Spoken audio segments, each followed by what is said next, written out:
দীনেশ ত্রিবেদী ঢাকায় প্রধানমন্ত্রী তারেক রহমানের সঙ্গে প্রথমে সৌজন্য সাক্ষাৎ করেন এবং পরদিনই তিনি দিল্লি যেয়ে নরেন্দ্র মোদীর সঙ্গে কথা বলেন এবং তারেক রহমানের বক্তব্য, অভিপ্রায়, ইচ্ছা সেটি নরেন্দ্র মোদীর কাছে ব্যক্ত করেছে এবং নরেন্দ্র মোদী সম্ভবত গ্রিন সিগন্যাল দিয়েছে। শিগগিরই ভারত সফরে যাচ্ছেন তারেক রহমান। নানামুখী কূটনৈতিক উদ্যোগের মধ্য দিয়ে বোঝা যাচ্ছিল যে বরফ বেশ খানিকটা গলেছে এবং শুধু দুই সরকারই শেখ হাসিনা ইস্যুতে তারা আর এই তাদের সম্পর্কের যেই স্থবিরতা সেটা ওই অবস্থায় রেখে দিতে চান না। সেই অবস্থা বাংলাদেশের জন্য নিশ্চয়ই উদ্বেগ এবং লজ্জা এবং এক ধরনের উপেক্ষার বিষয় ছিল, অপমানের বিষয় ছিল। সেটা যথাযথ প্রতিবাদ করেছে এবং ভারত এটা এগ্রি করেছে।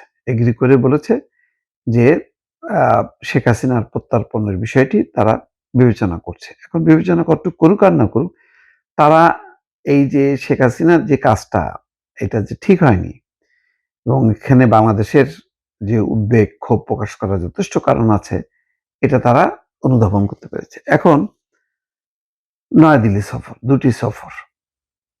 একটা হচ্ছে বিমস্টেকের অতিথি হিসেবে প্রধানমন্ত্রী তারেক রহমানকে সফর দিয়েছে।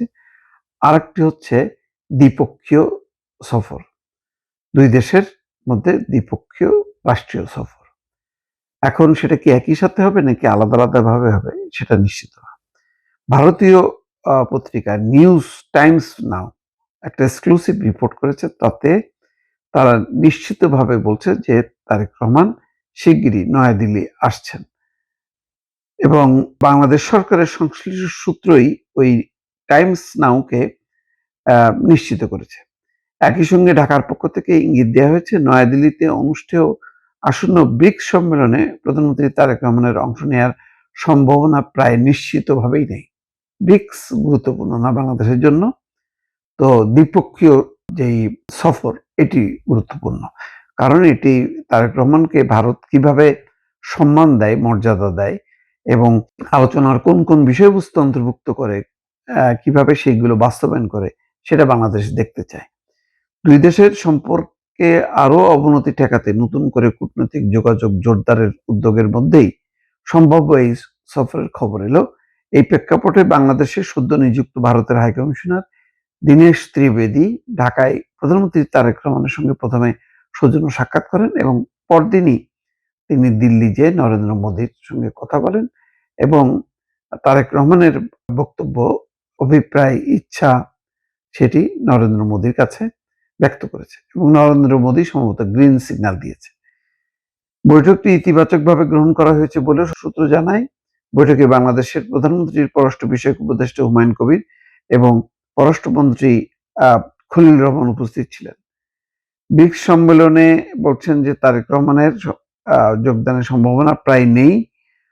কর্মকর্তারা বলছেন এর পরিবর্তে নয়াদিল্লিতে একটি স্বতন্ত্র দ্বিপক্ষীয় সফর আয়োজনের বিষয়টি নিয়ে কাজ চলছে। বহুপক্ষীয় ব্রিক্স সম্মেলনের রাজনৈতিক আবহ এড়িয়ে দুই দেশের সম্পর্ক নতুন করে স্বাভাবিক করার লক্ষ্যেই এই ধরনের সফরের পরিকল্পনা করা হচ্ছে। তাহলে বোঝা যাচ্ছে যে আপাতত আর হাসিনা ইস্যুতে বাংলাদেশ কোনো কথা বলবে না।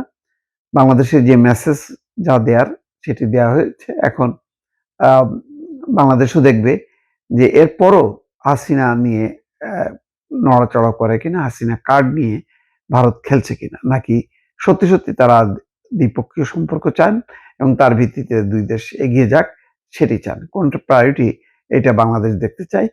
তো ব্রিক্সের যে নানা দেশের সরকার প্রধান, রাষ্ট্রপ্রধানরা আসবে, সেখানে আলাদাভাবে তারেক রহমানের কোনো গুরুত্ব থাকবে না, আলোচনারও কিছু নেই।